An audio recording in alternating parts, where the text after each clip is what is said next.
The choice was a simple, yet profoundly irresponsible one.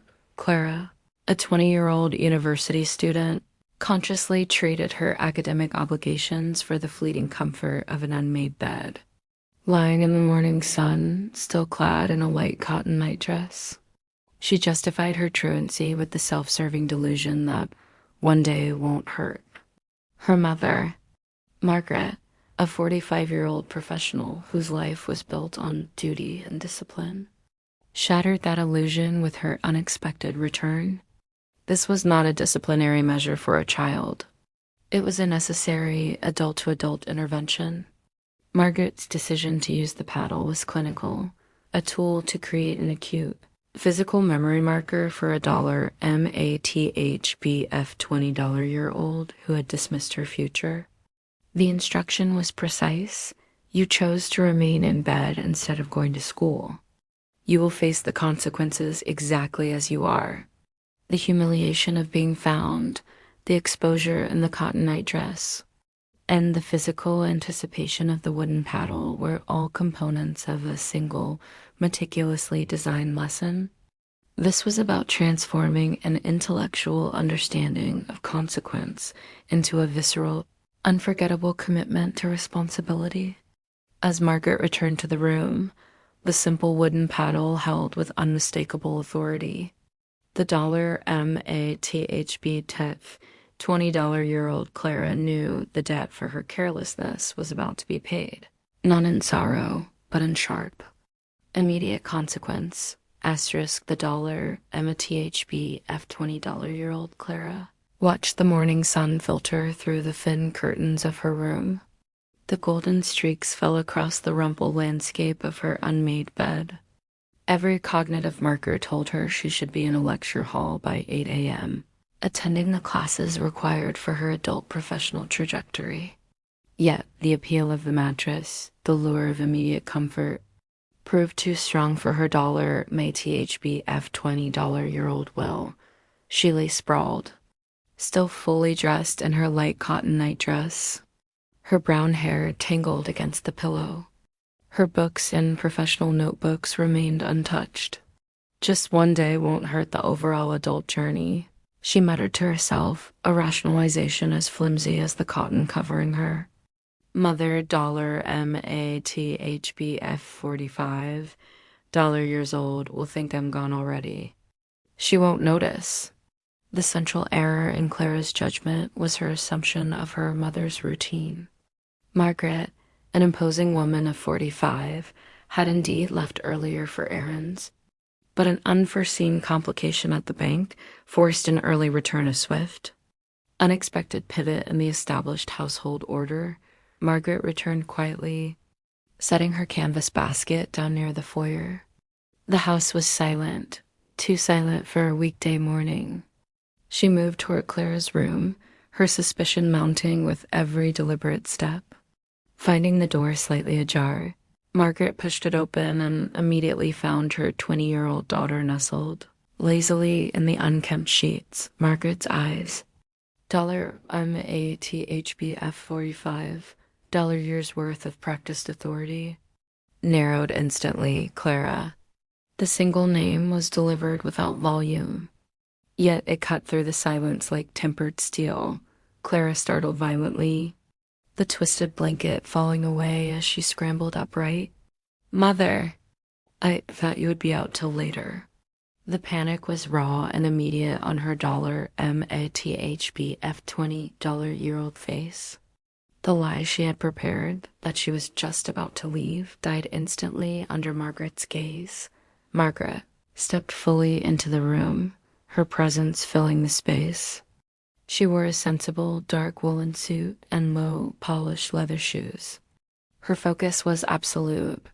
You were supposed to be in your adult professional education 2 hours ago, Margaret stated, her voice heavy with analytical disappointment. Instead, I find you here. The sheets unmade, still in your night attire.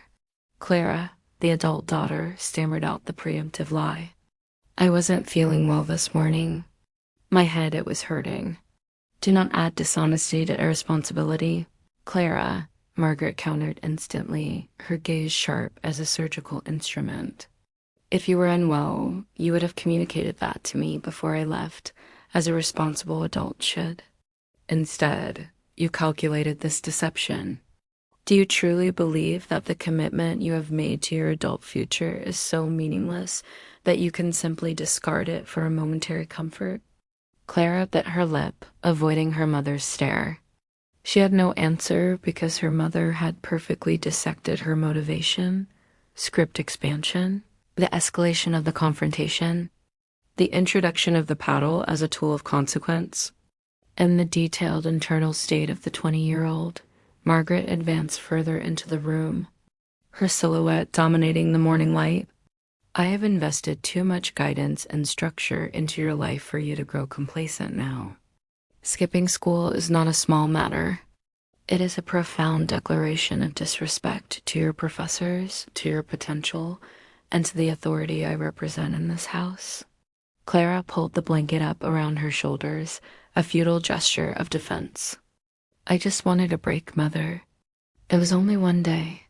One day, Margaret echoed, her voice devoid of heat but infused with clinical finality. And what next? 2 days? A permanent pattern of avoidance? This path, Clara, leads only to the complete failure of the adult life you claim to want. I will not allow such fundamental behavior to take root. Clara's heart, a drum of nervous anticipation, sank. She knew Margaret's principles. Laziness and dishonesty were the architects of failure. She knew with profound adult certainty that she was facing an unavoidable consequence. Margaret's next words confirmed the nature of the disciplinary intervention. You need to understand the seriousness of your actions. You will understand today. Margaret briefly left the room, the silence she left behind even heavier than her presence. When she returned, she held the instrument of correction, a long, flat wooden paddle. It was a simple, functional tool, rarely seen but universally understood in this adult-to-adult dynamic to represent unmistakable, reserved authority. Clara's eyes widened, the last vestiges of her defiance dissolving into raw anxiety. Mother, please, she pleaded nervously, sitting up straighter. I won't do it again. I promise. Promises are cheap currency, Clara. You will keep that promise only when it is secured by the weight of consequence. Margaret replied, her voice calm and absolute. Your failure today was an abdication of responsibility. 3 Swats will serve as the neurological anchor for your commitment to accountability. Clara froze, her fingers white-knuckled against the twisted sheet. She was a 20-year-old woman, yet in this moment of disciplinary surrender, she felt acutely exposed while on lying down. She asked, her voice small, the humiliation of the pose still in the crumpled nightdress, in the unmade bed a critical part of the lesson. Yes, Margaret confirmed. You chose to remain in bed instead of going to school. You will face the consequences exactly as you are. Stay as you are, Clara. The instruction was a psychological directive. Embrace the consequence precisely in the location of the transgression. Clara felt a profound flush of heat rise to her cheeks. She was an adult, yet she was willingly submitting to this carefully orchestrated consequence.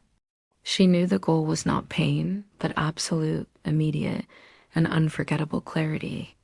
She buried her face into her pillow, the soft cotton muffling her shaky breathing. The first swat landed with a sharp, shocking crack. Clara gasped, a sudden involuntary sound ripped from her. The sting was immediate, hot, and intensely focused, shocking her system more than any verbal reprimand ever could. Her fingers tightened around the sheets until her knuckles were white. Let this remind your adult mind, Margaret's voice cut through the sting, that your actions have immediate, physical consequences that transcend convenience. The second swat followed swiftly, the distinct sound echoing in the silent room. Clara squeezed her eyes shut, biting her lips so hard she tasted copper, determined not to cry out again. Her mind was a chaotic blend of physical shock and intellectual acknowledgement. Margaret was right. The cost of her carelessness was being meticulously tallied. The third swat was the firmest, the final stamp of the lesson. Clara gasped, her breath catching in her throat, the comprehensive sting spreading deep across the targeted area. There was no doubt left. The lesson was delivered and fully integrated. Margaret stepped back, the paddle held calmly in her hand, the correction complete. "It is done. Sit up, Clara." Clara slowly pushed herself upright, a wince of genuine residual discomfort crossing her face. Her hair was disheveled, her face flushed crimson, and her pride was wounded far more profoundly than her body. She looked at her mother, the earlier defiance replaced by an absolute, humbled acceptance. She was a recalibrated adult, asterisk. Margaret set the paddle aside with precise care and sat on the edge of the bed. Her voice softened, but the weight of her authority remained absolute. "Do you understand why this adult correction was necessary, Clara?" Clara nodded quickly, sincerely. "Yes, Mother. I should not have skipped school. I should not have lied. I violated the trust necessary for an adult working relationship." Margaret placed a hand gently on her daughter's shoulder. "Good. Discipline is not intended to hurt you. It is a surgical tool designed to guide you back to the professional path. You are a 20-year-old woman with vast potential, but that potential is worthless if it is compromised by careless behavior.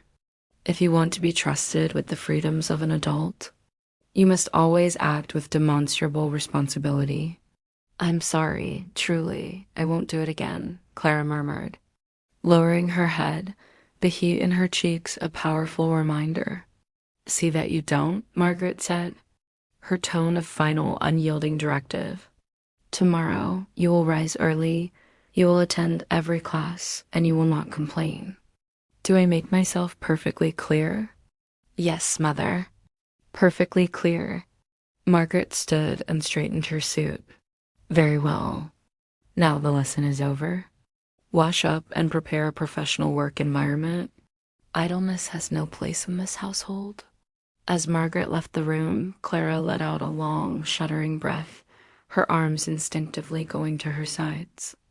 The physical sting lingered, but stronger still was the profound, searing weight of her mother's words, amplified by the corrective action.